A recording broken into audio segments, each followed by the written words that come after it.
नमस्कार. अध्ययन स्पर्धा परीक्षा हेल्प डेस्क या आपल्या यूट्यूब चॅनलमध्ये सर्वांचं सहर्ष स्वागत. बघा, तलाठी भरती असेल किंवा येणारे जे काही सरळ सेवा एक्झाम आहेत तर त्या सर्व एक्झाम MPSCकडे जाणार आहेत. आणि कालच एक शासनचा निर्णय आलेला आहे बघा, शासनाचा, की ज्याच्यामध्ये असं मेन्शन केलेलं आहे की 20,000 पदे या येत्या 2026मध्ये MPSCद्वारे भरण्यात येणार आहेत. आणि MPSC आणि TCS दोन्हीमध्ये फरक आहे. लास्ट टाईम जी तलाठी झाली होती बघा, TCSने कंडक्ट केली होती, आणि आत्ताची जी तलाठी एक्झाम होणार आहे 2026ची ती घेणार आहे MPSC. त्याचा अधिकृत परिपत्रक पण निघालेला आहे. आणि MPSCचा जो फॉर्मॅट आहे ते समजून घेण्यासाठी, किंवा MPSC महाराष्ट्र लोकसेवा आयोग यांच्यामार्फत जी प्रश्नपत्रिका काढल्या जातात त्या प्रश्नांचं स्वरूप काय असतं, कोणत्या घटकावर भर दिला जातो, या सर्व गोष्टी तुम्हाला MPSCच्या ॲक्च्युअल ज्या प्रश्नपत्रिका आहेत त्या बघितल्याशिवाय किंवा त्या सोडविल्याशिवाय तुम्हाला एक्झॅक्ट MPSCचा पॅटर्न कळत नाही. त्यामुळे आपण सर्व विद्यार्थिनींच्यासाठी जे बघा MPSC गट ब, गट क ची तयारी करत आहेत, किंवा सरळ सेवा असेल, तलाठी भरतीची तयारी करत आहेत, इव्हन आणखीन कोणतीही स्पर्धा परीक्षेची तयारी करत असतील तर त्या सर्वांनी हे लेक्चर जरूर पाहावे. आणि याच्यामध्ये आपण MPSCच्या ज्या काही प्रश्नपत्रिका आहेत 2011 पासून बघा, 2011 पासून 2025 पर्यंतच्या ज्या प्रश्नपत्रिका आहेत त्या तर आपण घेणारच आहोत. काल आपण 2025चा बघा ग्रुप Cचा पेपर आपण काल घेतलेला आहे, तो पाहिला नसेल तर तो पण पाहून घ्या. ह्याच्यामध्येच बघा 100 प्रश्न असतात. 100 प्रश्नापैकी 80 प्रश्न आपण डेली डिस्कस करणार आहोत, रोज एक पेपर घेणार आहोत. हा जो पेपर आहे तो ग्रुप Bचा आहे, म्हणजे गट ब ची एक्झाम जी 4 जानेवारी 2026ला घेण्यात आली होती. ॲड 2025ची होती, पण एकदा एक्झाम 4 जानेवारी 2026 रोजी झालेली आहे. या 100 प्रश्नापैकी फक्त गणिताचे 20 प्रश्न सोडून आपण काय करणार आहोत, 80 प्रश्न आपण डेली. आता ह्या 80 प्रश्नामध्ये तुम्हाला अर्थशास्त्र पाहायला मिळेल, इतिहास पाहायला मिळेल, भूगोल पाहायला मिळेल, त्याचबरोबर विज्ञान असेल, करंट अफेअर असेल. तर या सर्व गोष्टी तुम्हाला, हे जे सेक्शन आहेत बघा, जवळजवळ 6 सेक्शन तुम्हाला या 80 मार्कामध्ये आपले होऊन जातील. त्यामुळं डेली आपले हे पेपर होणार आहेत. काल ग्रुप Cचा झालेला आहे, आज आपण 2025 मधीलच ग्रुप Bचा घेतलेला आहे, आणि उद्या आपण जो ॲक्च्युअल राज्यसेवेचा पेपर आहे 2025चा, म्हणजे बघा आता 2025 पैकी आपण ग्रुप C, त्याच्यानंतर ग्रुप B, आणि 2025मध्ये ॲक्च्युअल जो राज्यसेवेचा पेपर होता तो, म्हणजे 2025मध्ये हे जे 3 पेपर आहेत ते सलग पेपर घेणार आहोत. त्याच पद्धतीनं 2024 ग्रुप C, ग्रुप B आणि राज्यसेवा, 2023 ग्रुप B, ग्रुप C आणि राज्यसेवा, अशा पद्धतीनं आपण सगळे पेपर डिस्कस करायचे आहेत. फक्त क्वेश्चन आन्सर या फॉर्मॅटमध्ये हे लेक्चर असेल. आणि पॅरलली बघा, स्टेट बोर्डचा जो सिलेबस आहे 5वी ते 12वी हे स्टेट बोर्ड किंवा शालेय पुस्तके तुम्हाला वाचणे मस्ट आहे. या 5वी ते 12वीच्या सिलेबसवर जर तुमची कमांड आली, इतिहास असेल, भूगोल असेल, विज्ञान असेल, मराठी इंग्रजी व्याकरणसुद्धा याच लेवलचं तुम्हाला विचारलं जातं, आणि गणितसुद्धा विचारलं जातं, राज्यघटना असेल, अर्थशास्त्र असेल, तर ही सर्व पुस्तके तुमची 5वी ते 12वी वाचून आणि त्याच्यावर पकड येणे गरजेचं आहे. त्याच्यावर जर पकड आली तर तुम्हाला MPSCचे जे पेपर आहेत बघा ते खूप इझी जातील त्याच्यामधले प्रश्न. त्यामुळे आपण काय करणार आहोत, 5वी पासून आपण काय करणार आहोत, शालेय पुस्तकं, त्याचे पण ॲनालिसिसचे व्हिडिओ, म्हणजे बघा दिवसाला तुम्हाला एक स्टेट बोर्डचा व्हिडिओ येईल तुम्हाला, आणि एक येईल क्वेश्चन पेपरचा. अशा पद्धतीने आपले 2 व्हिडिओ येतील, पाहायला विसरू नका. आणि ज्यांनी नवीन चॅनल जॉईन केलेलं आहे त्यांनी चॅनल सबस्क्राईब करून ठेवा. तुमचे जे कोणी मित्रमैत्रिणी तलाठी भरती, सरळ सेवा, कंबाईन गट ब, गट क ची तयारी करत आहेत त्यांच्यापर्यंत चॅनलची लिंक जरूर पोहोचवा. 100% बघा तुम्हाला ॲक्च्युअल, आता याच्यामधले सगळे प्रश्न हे ॲक्च्युअल आयोगाने विचारलेले आहेत. त्यामुळे कोणत्याही ChatGPTचा आधार वगैरे घेऊन आपण तयार केलेले नाहीत. जे लोकसेवा आयोगाने विचारलेले आहेत तेच प्रश्न सारखे तुमच्या डोळ्याखालून गेले तर तुम्हाला सिलेबस समजून घेणं सोपं होईल, प्रश्नांचं स्वरूप समजून घेणं सोपं होईल, आणि त्याच्यानुसार तुम्हाला अभ्यासाची जी रणनीती आहे तर ती आखणं खूप जास्त इझी होईल. त्यामुळे आपण ह्या 2 व्हिडिओ सिरीज आपण चालू केलेल्या आहेत. बघा, आपण पहिला प्रश्न घेऊया. पहिला प्रश्न आहे, ब्रिटिशांनी मुझफ्फरपूर बॉम्ब खटल्या संबंधातील लिखाणाबाबत टिंबटिंब यांच्यावर देशद्रोहाचा खटला दाखल केला होता. टिळक दिले, लोक कोलटकर दिलेला आहे, परांजपे दिलेला आहे, आणि हरिगिर दिलेले आहे. आता बघा याचं जे उत्तर आहे ते आहे शिवरामपंत परांजपे. ब्रिटिशांनी मुझफ्फरपूर बॉम्ब खटल्यासंबंधातील लिखाणाबाबत शिवरामपंत परांजपे यांच्यावर देशद्रोहाचा खटला दाखल केला होता. दुसरा प्रश्न लगेच, प्रार्थना समाजाच्या वतीने खालीलपैकी कोणती सामाजिक कामे केली होती? आता याचं जे उत्तर दिलेलं आहे बघा, 2चं किती दिलेलं आहे, ABC अशा फॉर्मॅटमध्ये तुम्हाला जास्तीत जास्त प्रश्न विचारलेले दिसतील. आता वाचून घेऊ विधाने. नाम जोशी यांनी सोशल सर्व्हिस लीग स्थापून मजुरांची स्थिती सुधारण्याचे प्रयत्न केले, हे विधान बरोबर आहे. बी बघा, देशसेवेसाठी चांगले कार्यकर्ते निर्माण करण्याच्या उद्देशाने नामदार गोखले यांनी सर्वंट्स ऑफ इंडिया सोसायटी ही संस्था स्थापन केली, हे पण विधान बरोबर आहे बघा. नामदार गोखलेंचं सर्वंट्स ऑफ इंडिया सोसायटी आहे, नाम जोशींची सोशल सर्व्हिस लीग आहे. सी, या समाजाच्या वतीने नाशिक येथे अनाथाश्रम काढले, हे विधान पूर्णपणे चुकीचं आहे आणि सी इथून गेलं. डी बघा, अस्पृश्यांच्या उन्नतीसाठी महर्षी विठ्ठल रामजी शिंदे यांनी डिस्प्रेड क्लासेस मिशन ही संस्था स्थापन केली, हे डी पण विधान बरोबर आहे. नाम जोशी सोशल सर्व्हिस लीग, त्याच्यानंतर नामदार Gokhale servants of India society आणि विठ्ठल रामजी शिंदे यांची डिस्प्रेड क्लासेस मिशन. आता ज्यावेळी तुम्ही तलाठीचा पेपरचा अभ्यास करता बघा किंवा तलाठी पेपरला तुमच्या क्वेश्चनचं स्वरूप काय असणार आहे, तर इथं ही जी 3-4 विधानं दिलेली आहे अशा स्वरूपाचं नाही, तर वन लाईनर क्वेश्चन तुम्हाला विचारले जातात आणि हे सरळ तुम्हाला इथूनच रिपीट होण्याची दाट शक्यता आहे, कारण MPSCच कंडक्ट करणार आहे आणि MPSCच्या प्रत्येक प्रश्नपत्रिका जर तुम्ही अनुभवली, 2023 असेल, 24 असेल, 25 असेल, तर मागे 2011 पासून जे क्वेश्चन पेपर अवेलेबल आहेत त्या PYQचा बेस धरून किंवा PYQचा आधार घेऊनच प्रश्न फ्रेम होत असतात. म्हणजे बघा, आता हे सरळ असा क्वेश्चन येणार, रिपीट होणार नाही, पण या क्वेश्चनचे जे पर्याय आहेत तर त्या पर्यायाची 1-2 विधाने किंवा ॲक्च्युअली एखादा पर्याय उचलून दुसरा प्रश्न पुढच्या वर्षी रिपीट होऊ शकतो किंवा त्याला अनुसरून प्रश्न तयार केला जातो. त्यामुळं PYQ तुम्हाला माहीत असणे खूप जास्त गरजेचे आहे किंवा PYQवर जर तुमची चांगली पकड असेल तर तुम्ही खूप जास्त लवकर MPSC गट ब असेल, गट क असेल, तर याचे जे प्री एक्झाम असतील किंवा मेन्स याच्यामध्ये तुम्हाला चांगल्या प्रकारे यश मिळू शकतं. त्याच्यानंतर बघा 3 नंबरचा, राजर्षी छत्रपती शाहू महाराजांसंदर्भात खालीलपैकी कोणती विधाने बरोबर आहेत? आता छत्रपती शाहू महाराजांशी संबंधित म्हणजे समाजसुधारकावर आधारित प्रश्न आहे. ए, सक्तीचा व मोफत शिक्षणाचा कायदा शाहू महाराजांनी केला, विधान हे बरोबर आहे. बी, विविध कला व कलाकारांना आश्रय दिला, हे पण बरोबर आहे. विधवा पुनर्विवाह कायदा केला, हे बरोबर आहे. कोल्हापुरात व्यापारासाठी शाहूपुरी या व्यापारपेठेची स्थापना केली, हे पण बरोबर आहे. म्हणजे 4 बरोबर. ऑप्शन क्रमांक 4 ABCD. 4 नंबर घ्या, खालीलपैकी कोणत्या नेत्यांनी आयटक या कामगार संघटनेचे अध्यक्षपद भूषवले नाही? आयटक ही जी कामगार संघटना आहे त्याच्या अध्यक्षपद भूषवलेले नाही असे व्यक्ती निवडायचे आहेत. बीटर रणदिवे, सरोजिनी नायडू, CR दास आणि जवाहरलाल नेहरू. याचं उत्तर आहे बघा फक्त ए, BT रणदिवे यांनी आयटकचं अध्यक्षपद भूषवलेलं नाही. मग अध्यक्षपद भूषवलेले कोणते व्यक्ती आहेत लक्षात ठेवायचे आपल्याला? सरोजिनी नायडू असेल, जवाहरलाल नेहरू असेल आणि CR दास. आयटकचे अध्यक्षपद यांनी काय केलेलं आहे? भूषविलेलं आहे. आपलं उत्तर येईल BT रणदिवे, ऑप्शन क्रमांक ए म्हणजे 4A. त्याच्यानंतर बघा 5 नंबर जोड्या जुळवा प्रश्न आहे. आता याच्यामध्ये बघा मुकुंदराव पाटील आणि इथं काय दिलेलं आहे? तू वृत्तपत्र दिलेले आहेत. मुकुंदराव पाटील यांचं कोणतं आहे बघा? दिनमित्र आहे. त्याच्यानंतर वारा कोठारी बघा यांचं काय आहे? तर जागरूक आहे. भगवंत पाळेकर यांचं आहे जागृती आणि श्रीपादराव शिंदे यांचं आहे विजयी मराठा. जास्तीत जास्त वृत्तपत्रावर तुम्हाला प्रश्न पाहायला मिळतात. त्याच्यानंतर बघा 6 नंबर, 1887 मध्ये मद्रास येथे झालेल्या भारतीय राष्ट्रीय काँग्रेसचे अधिवेशन कोणाच्या अध्यक्षतेखाली झाले?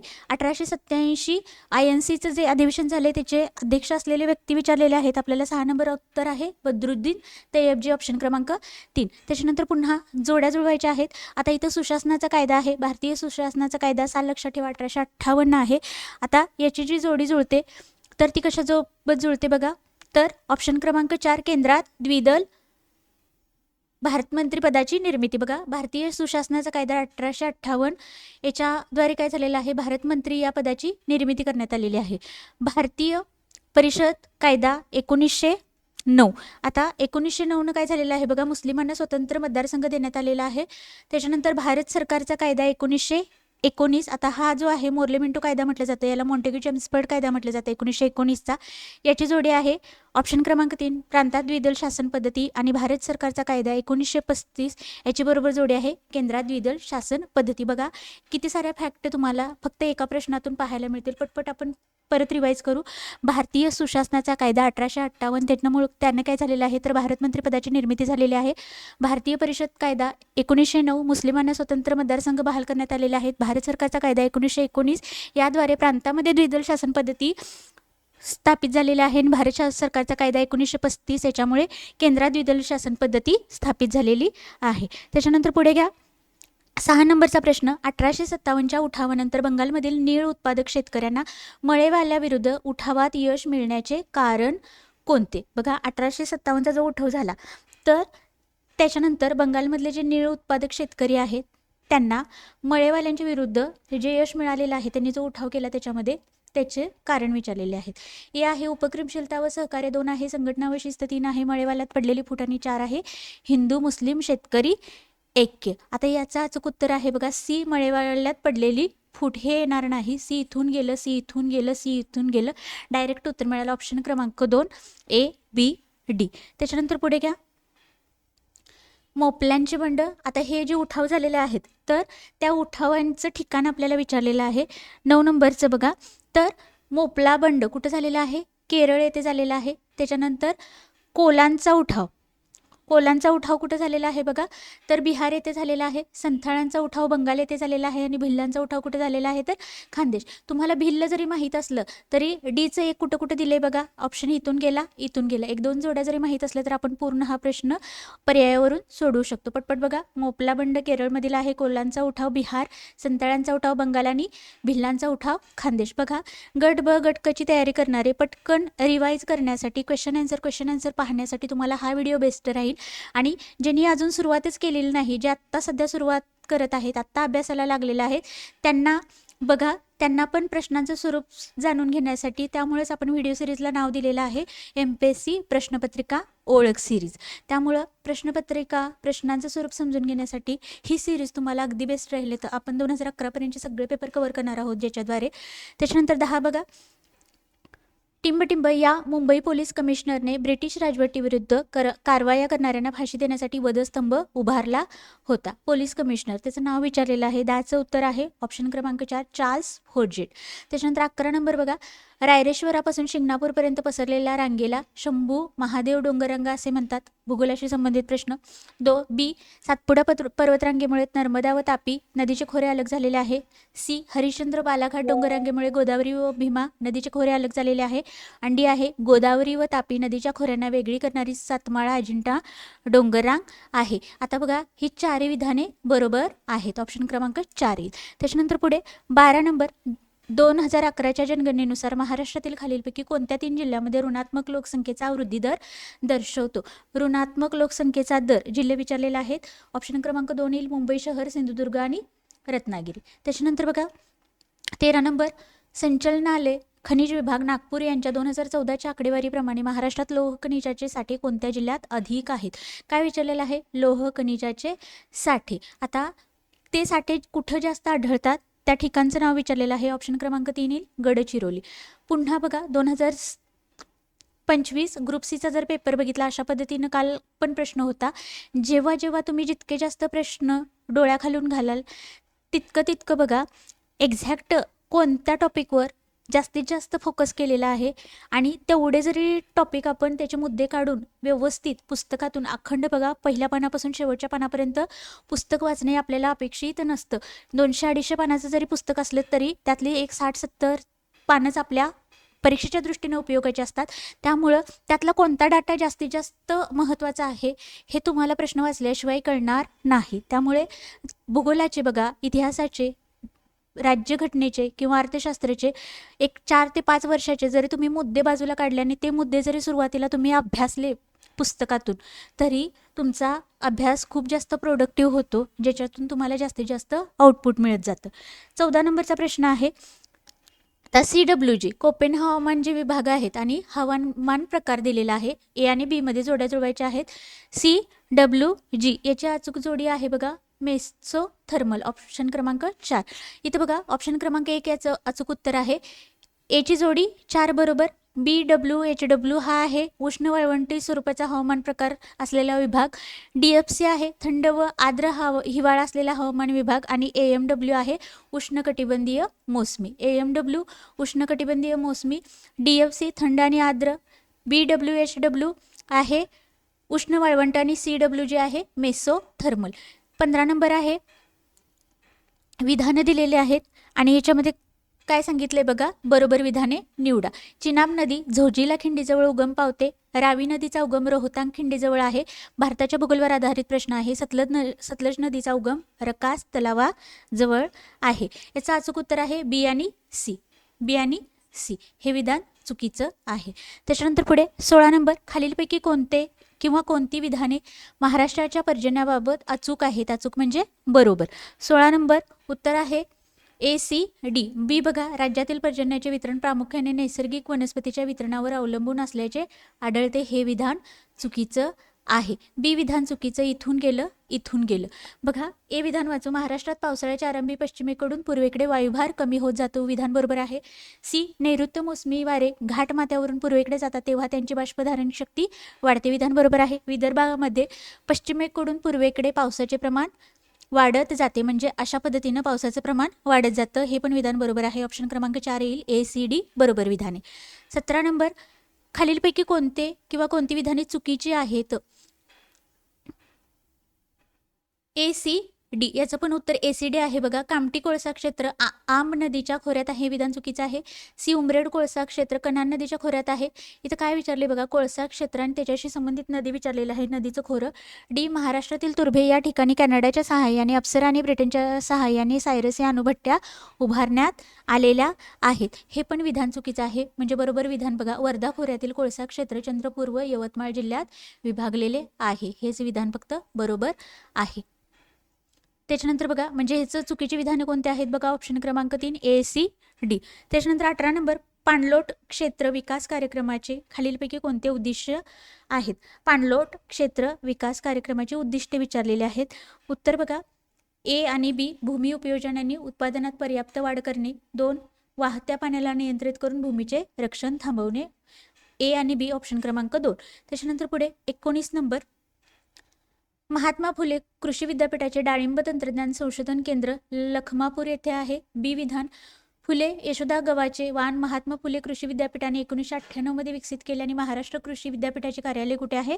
मुंबई येथे आहे. याच्यामध्ये बघा, ए आणि सी फक्त बरोबर आहेत. बी विधान चुकीचं आहे.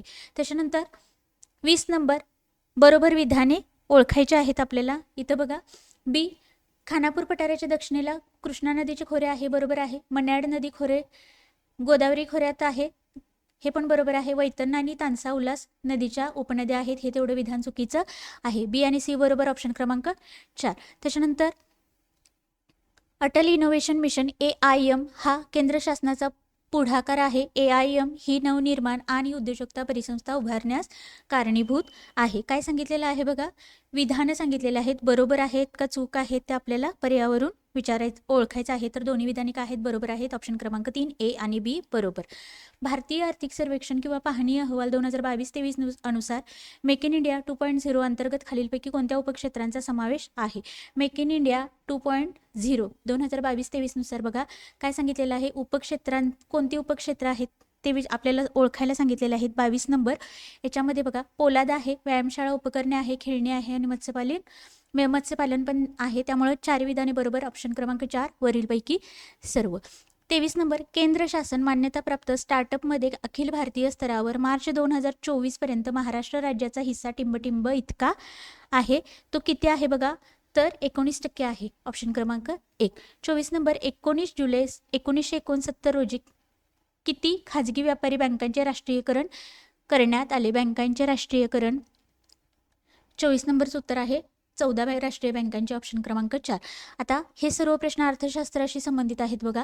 25 नंबर जोड्या जुळवायच्या आहेत. बँकिंग नियंत्रण कायदा आहे, बँक राष्ट्रीयकरण आहे. 31 मार्च 2025 रोजी भारतातील सार्वजनिक क्षेत्रातील बँकांनी शाखा विस्तार यांच्याशी संबंधित विधानं इकडं दिलेले आहेत बघा. त्याच्याशी आपल्याला मिळत्या जुळत्या विधानांच्या बरोबर जोडी जुळवायची आहे. आता 25 नंबरचं उत्तर बघा, 3 उत्तर आहे. बँकिंग नियंत्रण कायदा मध्यवर्ती बँकेचे नियमनाचे अधिकार आहे.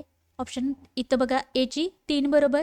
बँकांचं राष्ट्रीयकरण कशासाठी झालेलं आहे किंवा बँकांचं राष्ट्रीयकरण काय आहे? एक सामाजिक उद्देश आहे.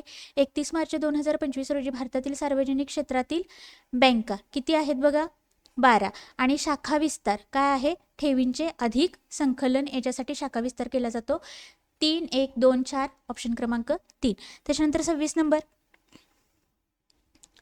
2021-22 भारताचे अन्नधान्य उत्पादन 315.7 दशलक्ष टन विक्रमी पातळीवर पोहोचले.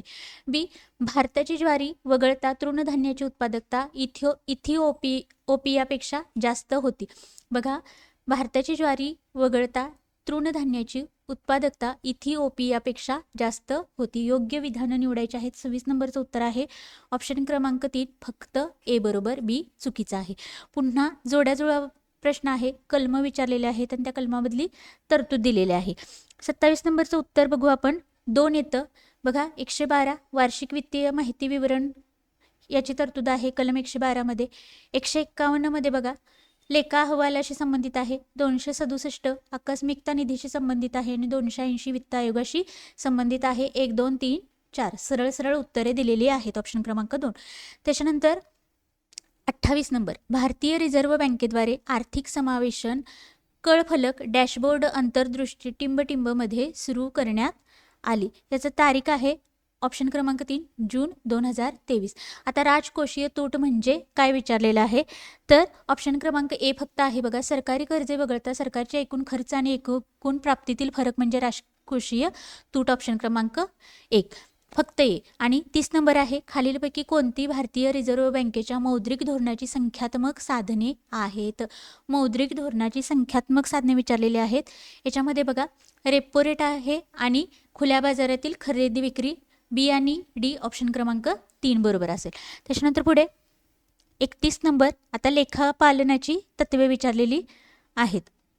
ह्याच्यामध्ये बघा जमा किंवा उपार्जित तत्व, भौतिकतेचे तत्व, आर्थिक घटक तत्व आणि मौद्रिक एकक तत्व 4ही तत्वे बरोबर आहेत. ऑप्शन क्रमांक 4 येईल वरीलपैकी सर्व. खालीलपैकी कोणते किंवा कोणती वैशिष्ट्ये कर देय क्षमता तत्वाची आहेत. कर देय क्षमता तत्व ह्याच्यामध्ये बघा ए उच्च उत्पन्न मिळवणारे आणि श्रीमंत व्यक्तींनी अधिक आयकर भरावा बरोबर आहे. बी कमी उत्पन्न मिळवणारे आणि गरीब लोकांना आयकरातून सूट देण्यात येते हे पण बरोबर आहे. ए आणि बी दोन्ही बरोबर ऑप्शन क्रमांक 3. त्याच्यानंतर आता पुढे 34 नंबर 16व्या वित्त आयोगाचे अध्यक्ष कोण आहेत विचारलेलं आहे. 16व्या वित्त आयोगाचे अध्यक्ष 34 नंबरचं उत्तर आहे डॉक्टर अरविंद पांगरिया ऑप्शन क्रमांक 1. 35 नंबर भारतीय रिझर्व्ह बँकेने RBI डिसेंबर 1997 मध्ये कृषी कर्जावरील उच्चस्तरीय समितीची स्थापना केली. ए विधान. बी श्री RV गुप्ता हे कृषी कर्जविषयक उच्चस्तरीय समितीचे अध्यक्ष होते. योग्य विधाने बरोबर विधाने निवडायचे आहेत. ऑप्शन क्रमांक 3 बरोबर येईल. ए आणि बी दोन्ही बरोबर आहेत म्हणजे ए पण बरोबर आहे आणि बी पण बरोबर आहे. 36 नंबर 2024-25 आर्थिक वर्षात टिंबटिंबे सकल देशांतर्गत उत्पादन ज्याला GDP म्हटलं जातं बघा वाढीसह भारताचा विकास मजबूत राहील आणि वाढीच्या मार्गावर सुरू राहण्याचा अंदाज आहे. किती असेल 36 ऑप्शन क्रमांक 3 6.5% 2024-25 या आर्थिक वर्षात. 37 नंबर बघा टिंबटिंब आणि टिंबटिंबच्या सह अध्यक्षतेखाली पॅरिस AI ॲक्शन शिखर परिषद 2025ने AIच्या जगातील एक महत्त्वाचा क्षण आहे ज्यामध्ये डिजिटल विभाजनापासून AI सुरक्षेपर्यंतच्या गंभीर आव्हानांना तोंड देण्यासाठी 90हून अधिक राष्ट्रांना एकत्र आणले आहे. ते देश विचारलेले आहेत. तर उत्तर आहे ऑप्शन क्रमांक 1 भारत आणि फ्रान्स. पॅरिस AI ॲक्शन शिखर परिषद 2025 अध्यक्षता भारत आणि फ्रान्स. त्याच्यानंतर पुढे 38 नंबर 2030 सालापर्यंत पूर्ण होणे अपेक्षित असलेले जगातील सर्वात मोठे जलविद्युत धरण चीन कोठे बांधत आहे. ऑप्शन क्रमांक 1 आहे बघा यारलुंग झांगबो ब्रह्मपुत्रा नदी तिबेट येथे. त्याच्यानंतर 39 नंबर इथं द्रोणाचार्य पुरस्कार 2024च्या संदर्भामध्ये जोड्या जुळवायच्या आहेत बघा. प्रशिक्षक आहेत आणि त्यांचा क्रीडा प्रकार आपल्याला विचारलेला आहे. 39 नंबर आहे बघा सुभाष राणा पॅरा नेमबाजीशी संबंधित आहेत. एचं 2 इथं नाही, 3 मध्ये नाही, 4 मध्ये नाही. डायरेक्ट उत्तर मिळालं बघा. दीपाली देशपांडे नेमबाजीशी संबंधित, संदीप सांगवान हॉकीशी संबंधित आणि यस मुरलीधरन बॅडमिंटनशी संबंधित आहेत. ऑप्शन क्रमांक 1. त्याच्यानंतर पुढे 40 नंबर भारतातील बहुउद्देशीय ग्रीन हायड्रोजन पायलट प्रकल्पाचे उद्घाटन सतलज जल विद्युत निगम SJVN मधील टिंबटिंबमधील झाकरी येथील त्यांच्या जलविद्युत केंद्रामध्ये एप्रिल 2024 मध्ये केले. याचं उत्तर आहे हिमाचल प्रदेश. बघा ग्रीन हायड्रोजन पायलट प्रकल्पाचे उद्घाटन सतलज जल विद्युत निगमने कुठे केलेला आहे? हिमाचल प्रदेश येथे. ऑप्शन क्रमांक 3. 41 नंबर, फेब्रुवारी 2025 मध्ये खालीलपैकी कोणत्या कंपनीचे उपमुख्य कार्यकारी अधिकारी म्हणून दोराबाबू दपर्ती यांची नियुक्ती करण्यात आली? 2025 फेब्रुवारीमध्ये बघा, कोणत्या कंपनीचे उपमुख्य डेप्युटी CEO म्हणून दोराबाबू दपर्ती यांची काय केलेले आहे तर नियुक्ती करण्यात आलेली आहे? उत्तर आहे SBI life insurance company. Option क्रमांक 3. 42 नंबर, मे 2025 मध्ये ऑडी इंडियाचा ब्रँड ॲम्बॅसेडर कोण बनला? ऑडी इंडियाचा ब्रँड ॲम्बॅसेडर कोण बनला? याचं उत्तर आहे बघा 42 नंबर 1 नीरज चोप्रा. ऑप्शन क्रमांक 1. 43 नंबर, एअर न्यूझीलँडने जुलै 2025 मध्ये टिंब यांची त्यांचे पुढील मुख्य कार्यकारी अधिकारी म्हणून नियुक्ती जाहीर केली आहे? उत्तर आहे ऑप्शन क्रमांक 4 निखिल रविशंकर. पुढे योग्य कथनं सांगितलेले आहेत. आता याच्यापैकी बरोबर कथने ओळखायचे आहेत आपल्याला. दरवर्षी 9 सप्टेंबर रोजी साजरा केला जाणारा जागतिक संगीत दिन जगभरात मोफत सार्वजनिक संगीत सादरीकरणाला प्रोत्साहन देतो. विधान चुकीचं आहे. जागतिक संगीत दिन 2025 ची थीम काय दिलेली आहे? Healing through harmony. फक्त 2. ऑप्शन क्रमांक फक्त बी. ऑप्शन क्रमांक 2 बरोबर आहे. 45 नंबर, ऑगस्ट 2025 मध्ये खालीलपैकी कोणाची आंतरराष्ट्रीय नाणेनिधी IMFचे कार्यकारी संचालक म्हणून नियुक्ती झाली आहे? 45चं उत्तर आहे ऑप्शन क्रमांक 1 उर्जित पटेल. आता पुन्हा बघा, साहित्य अकादमी युवा पुरस्कार दिलेला आहे. 2025 ची नावं आहेत. इथं ग्रंथ आणि काव्य आहे आणि लेखकांची नावे दिलेली आहेत. जोड्या जुळवायच्या आहेत. 46 नंबर बघा, गर्ल्स हॉस्टेल कोणी लिहिलेलं आहे? मनदीप औलाख. त्याच्यानंतर पुढे फिर उगना कुणाचा आहे? पार्वती तिरके. त्याच्यानंतर अंग असूर कुणाचा आहे? अमर कुंगर बारो. आणि Siddharth the boy who became the Buddha कुणाचा आहे? अद्वैत कोठारे. ऑप्शन क्रमांक 4. 2 1 4 3. त्याच्यानंतर 47 नंबर, खालीलपैकी कोणी 2025च्या FISM वर्ल्ड चॅम्पियनशिप ऑफ मॅजिकमध्ये प्रतिष्ठित बेस्ट मॅजिक क्रिएटर पुरस्कार जिंकला? ऑप्शन क्रमांक 3 आहे सुहानी शाह. त्याच्यानंतर पुढे योग्य कथने. वाराणसी येथे जुलै 2025 मध्ये युवा आध्यात्मिक शिखर परिषद 2025 आयोजित करण्यात आली होती. युवा आध्यात्मिक शिखर परिषद 2025 ची थीम दिलेली आहे जागेगा युवा बडेगा युवा. आता बरोबर विधाने बघा, ऑप्शन क्रमांक फक्त ए बरोबर आहे. थीम चुकीचे, इथं हे चुकीचं दिलेलं आहे बघा. फक्त ए विधान बरोबर आहे. 49 नंबर, सप्टेंबर 2024 मध्ये खालीलपैकी कोणी नवी दिल्ली येथे computer security incident response team CSIRT power सुविधेचे उद्घाटन केले आहे? याचं अचूक उत्तर आहे ऑप्शन क्रमांक 3 श्री मनोहर लाल. त्याच्यानंतर पुढे 50 नंबरचं योग्य विधाने निवडायचे आहेत. इथं बघा, ए पहलगाम अनंतनाग जिल्ह्यात स्थित आहे.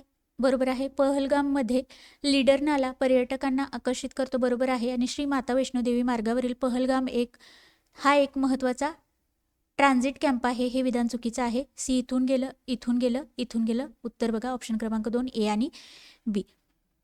51 नंबर, भारतीय संविधानातील कलम 243 G कशाशी संबंधित आहे बघा?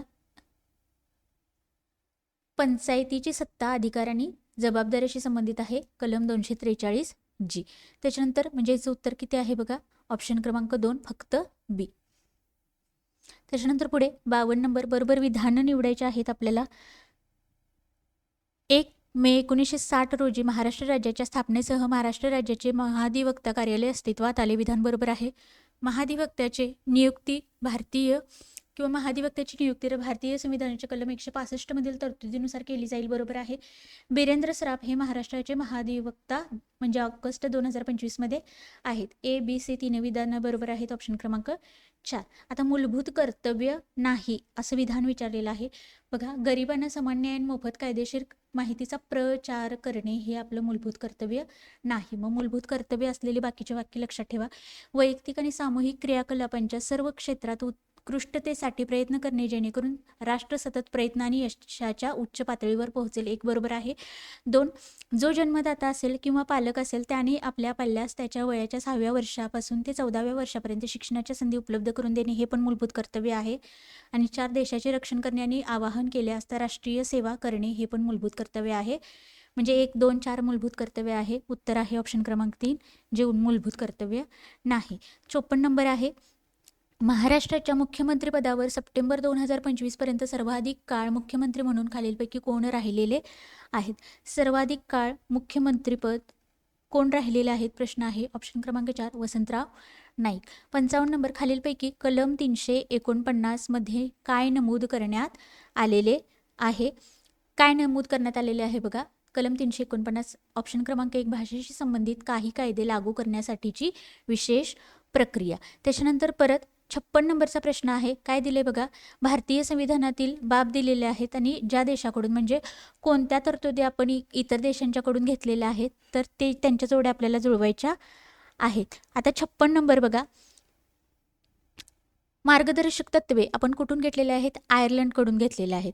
म्हणजे बघा, एकचं इथं 3 पाहिजे नाही, 2 इथं पण नाही, त्यामुळं 2 आणि 4 मध्ये.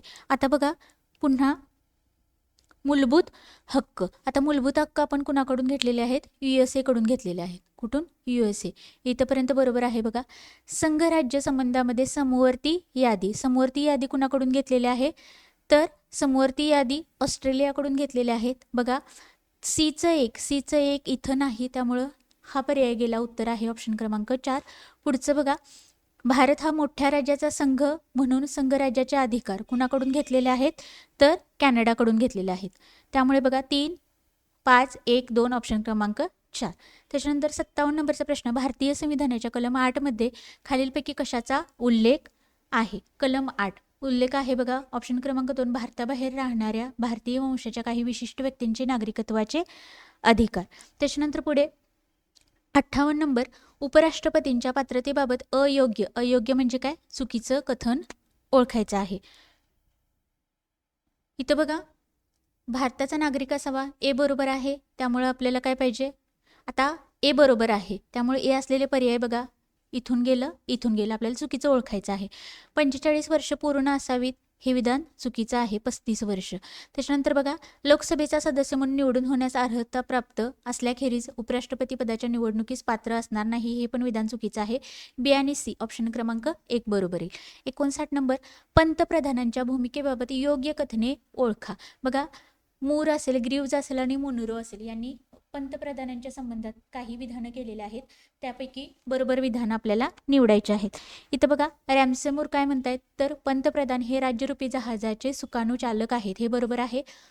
HRG ग्रीव्ज, सरकार हे देशाचे स्वामी आहेत आणि पंतप्रधान हे सरकारचे स्वामी आहेत, हे पण विधान बरोबर आहे. मुनरो, पंतप्रधान हे ताऱ्यामधील चंद्र आहेत, हे चुकीचं आहे बघा. सी, इथून गेलं. बघा, ए आणि बी ऑप्शन क्रमांक 1 बरोबर येईल. त्याच्यानंतर 60 नंबर, 1950 मध्ये भारतीय संविधानात भारतीय संघराज्यातील प्रदेशांचे 4 स्तरीय वर्गीकरण होते. आता याच्यामध्ये बघा, बरोबर आपल्याला बरोबर विधानं निवडायची आहे. त्याचं डायरेक्ट उत्तर बघा, सी आणि डी. भाग सी, ब्रिटिश भारतातील मुख्य कमिशनरांचे प्रांत आणि डी मध्ये होते अंदमान व निकोबार बेटे. ऑप्शन क्रमांक 2 सी आणि डी. त्याच्यानंतर पुढे 61 नंबर, चुकीचं विधान आपल्याला ओळखायचं आहे. डायरेक्ट उत्तर बघू, ऑप्शन क्रमांक 1 बघा, फक्त 158 कलम काय दिलेलं आहे? राज्यपाल राष्ट्रपतींच्या मर्जीनुसार पदावर राहील, हे विधान चुकीचं आहे. मग बरोबर विधाने पण पाहू. कलम 155 बघा, या कलम 155 नुसार राज्याच्या राज्यपालाची नियुक्ती राष्ट्रपती त्यांच्या सही आणि शिक्क्यांसह वॉरंटद्वारे करतील, हे विधान बरोबर आहे. कलम 154 बघा, राज्याची कार्यकारी शक्ती राज्यपालांकडे असेल आणि ती त्यांच्याकडून थेट किंवा या संविधानानुसार त्यांच्या अधीनस्थ अधिकाऱ्यांकडे वापरली जाईल, बरोबर आहे. कलम 163 नुसार राज्यपालांना मदत करण्यासाठी आणि सल्ला देण्यासाठी मुख्यमंत्री त्यांच्या नेतृत्वाखालील एक मंत्रिमंडळ असेल. बी सी डी विधानी बरोबर आहे. चुकलेले विधान फक्त ए ऑप्शन क्रमांक 1 येईल. त्याच्यानंतर 62 नंबर, जोड्या जुळवायच्या आहेत. इथं काय दिलेले आहेत बघा, विषय दिलेले आहेत आणि कलम म्हणजे ग्रामसभेशी संबंधित आता कलम आहेत, तर कलमांच्या बरोबर जोडी लावायची आहे. 62 बघा, ग्रामसभा 243 ए, त्यामुळं इथं एचं 3 नाही, त्यामुळे हे पण गेले बघा. आता त्याच्यानंतर पुन्हा राखीव जागा किंवा आरक्षण तरतुदी. राखीव जागा किंवा आरक्षण तरतुदी हे कशामध्ये दिलेलं आहे? कलम 243 डी ऑप्शन क्रमांक 1 उत्तर मिळाले बघा. इथं बीचं 2 दिलेलं आहे, त्यामुळे हा पण पर्याय कटला. आपण आता डायरेक्ट जोड्या बघू. ग्रामसभा आहे 243 ए, राखीव जागा किंवा आरक्षण तरतुदी आहे 243 डी, पंचायतीच्या निवडणुका 243 आणि सदस्यांच्या अपात्रतेबाबत तरतूद कशामध्ये आहेत तर कलम 243 त्यामुळे ऑप्शन क्रमांक 1 बरोबर आहे. 63 नंबर. आता संविधानाच्या कलम 20शी संबंधित विधाने, याचं उत्तर दिलेलं आहे बघा बी आणि सी. एकाच अपराधाबद्दल एकापेक्षा अधिक वेळा कोणत्याही व्यक्तीवर खटला चालवला जाणार नाही आणि तिला शिक्षा दिली जाणार नाही. सी. कोणत्याही अपराधाचा आरोप असलेल्या कोणत्याही व्यक्तीवर स्वतःविरुद्ध साक्षीदार होण्याची सक्ती केली जाणार नाही. बी आणि सी कलम कशाशी 20शी संबंधित आहेत विधाने. ऑप्शन क्रमांक 2. 64 नंबर आहे कलम 168 मध्ये समाविष्ट नसलेली विधाने. बघा समाविष्ट नसलेली म्हणजे चुकीची विधाने.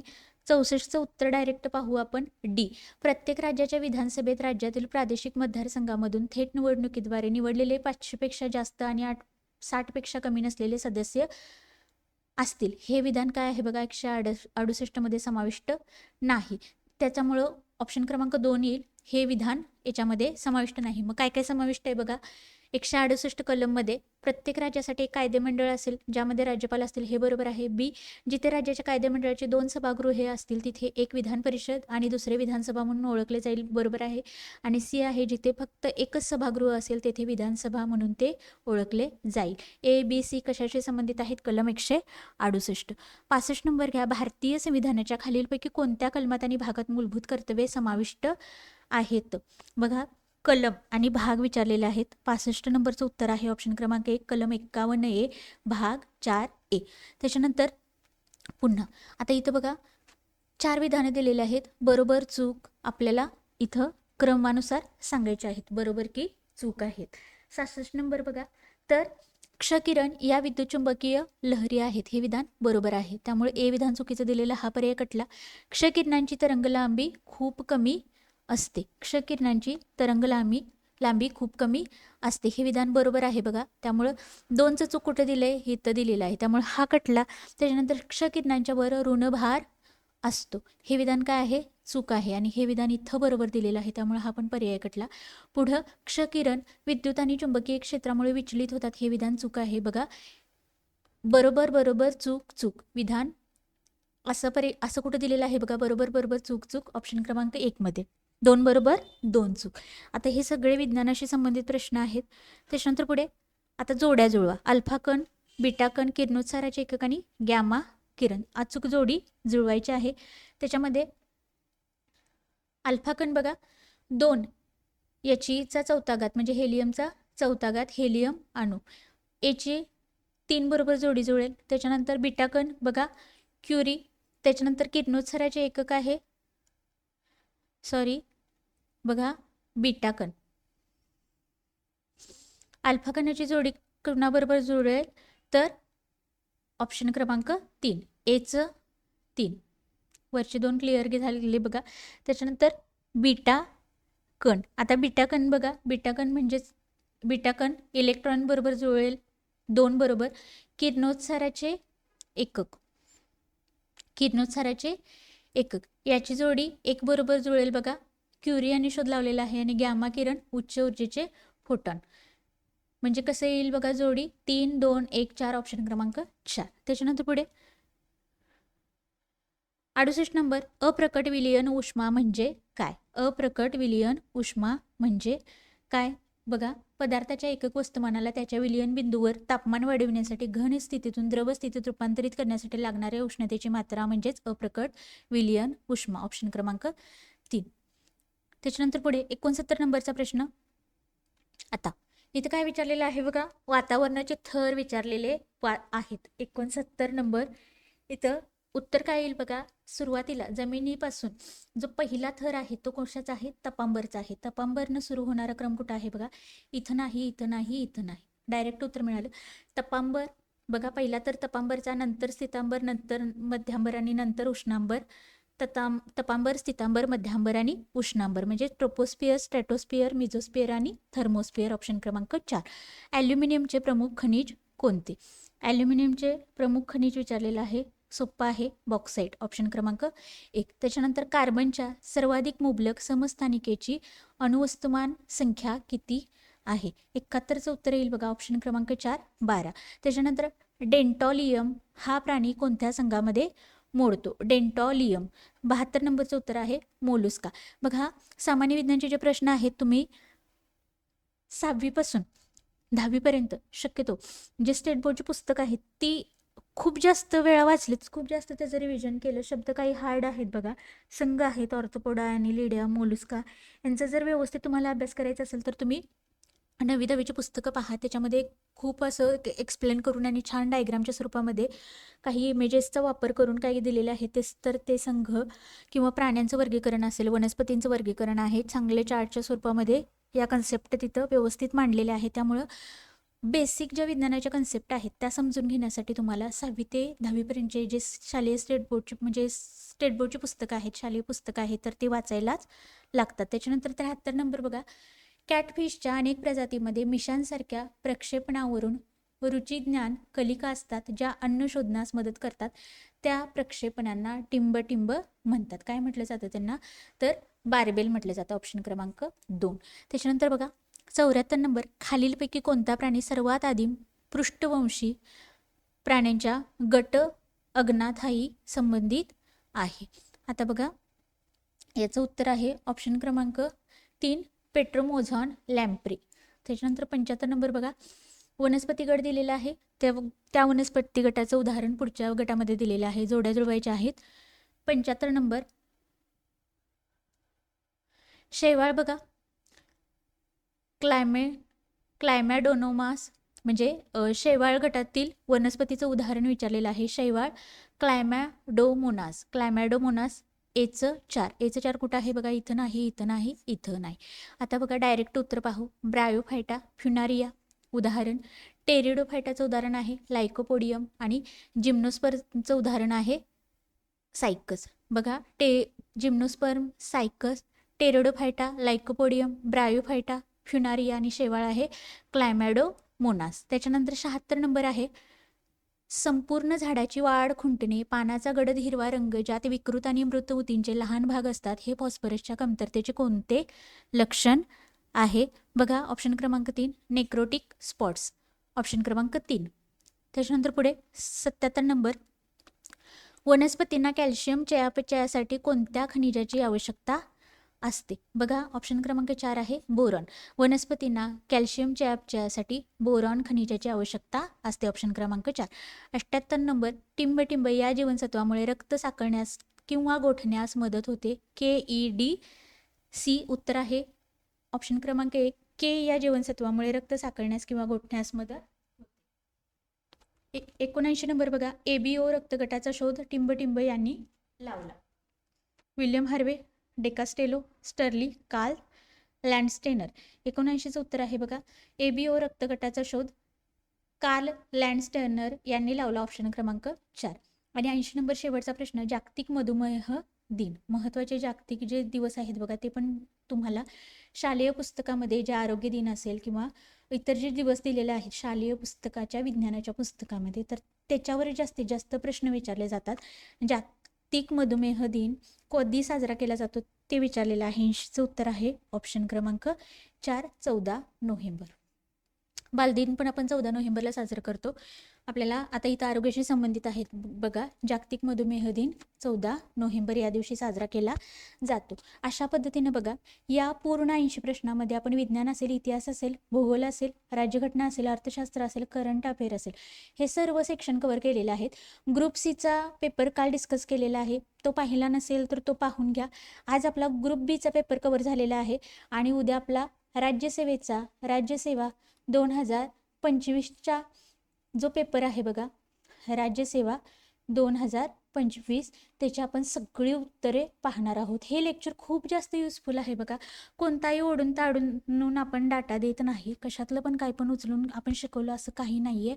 आपण आयोगाचे जे पेपर आहेत ते पेपर आपण प्रॉपर घेत आहोत आणि फक्त प्रश्न उत्तर आपण इथं घेत आहोत. ॲनालिसिससाठी ॲनालिसिस जर करत बसलो तर व्हिडिओ 2 तासाचा होईल बघा. 80 प्रश्नांचा ॲनालिसिस झालं तर 2 तासापेक्षा जास्त वेळ लागेल तुम्हाला क्विक रिव्हिजनसाठी. आणि नवीन जे मुलं आहेत तर त्यांना प्रश्नांचं स्वरूप समजण्यासाठी ही सिरीज खूप हेल्पफुल ठरणार आहे तुम्हाला. आणि आता ह्याच्यानंतर जो व्हिडिओ येईल बघा तो आहे तुमचा 5वीचं जे पर्यावरण किंवा परिसर अभ्यासचं पुस्तक आहे. ती 2 पुस्तकं आहेत, भाग 1 आणि भाग 2. पहिला आपण ती पुस्तके कव्हर करू आणि त्याच्यानंतर आपण 6वी इतिहास चालू करणार आहे. 6वी इतिहास एकदा आपण चालू केलं की त्याच्यानंतर 7वी असेल, 8वी असेल, 9वी असेल, 10वी असेल, 11वी असेल आणि 12वी असेल. सर्व आपण इतिहासाची पुस्तकं घेतल्यानंतर इतिहासनंतर राज्यघटना घेऊ. राज्यघटना झाल्यानंतर भूगोल, त्याच्यानंतर अर्थशास्त्र आणि त्याच्यानंतर विज्ञान. असं बघा एकदम सिस्टमॅटिकली आपण शालेय पुस्तकं जे आहेत तर त्याचे व्हिडिओ घेणार आहोत. त्यामुळं जर तुम्ही TETची तयारी करत असाल, TET 2026, तर तुमच्यासाठी पण शालेय पुस्तकाची जी व्हिडिओ सिरीज असणार आहे तर ती खूप जास्त IMP असणार आहे. कारण परीक्षेच्या दृष्टीनं शालेय पुस्तकामध्ये जो फॅक्च्युअल डाटा दिलेला आहे तो सगळा फॅक्च्युअल डाटा आपण त्या शालेय पुस्तकाच्या सिरीजमधून आपण कव्हर करणार आहोत. आपण याच्या आधी बघा TET आणि CTETसाठी खूप जास्त दर्जेदार कंटेंट दिलेलं आहे. CTETसाठी तर आपण 2 महिने मेहनत घेतलेली आहे आणि CTETचे जे क्वेश्चन पेपर आहेत तर त्याचे ॲनालिसिसचे आपण व्हिडिओ घेतलेले आहेत. त्याचबरोबर आता MPSCचे क्वेश्चन पेपरचे ॲनालिसिसचे व्हिडिओ प्लस शालेय स्टेट बोर्डचे जे पुस्तकांचं ॲनालिसिस असेल तर ते 2 व्हिडिओ सिरीज आपल्या इथून पुढे कंटिन्यू चालू राहतील. त्यामुळं नक्की सर्वांनी चॅनलशी कनेक्टेड राहा, चॅनल सबस्क्राईब करून ठेवा. या पेपरची PDF तुम्हाला हवी असेल तर आपलं टेलिग्राम चॅनल तुम्हाला जॉईन करावं लागेल. त्याची लिंक तुम्हाला डिस्क्रिप्शन बॉक्स आणि कमेंट बॉक्समध्ये मिळून जाईल.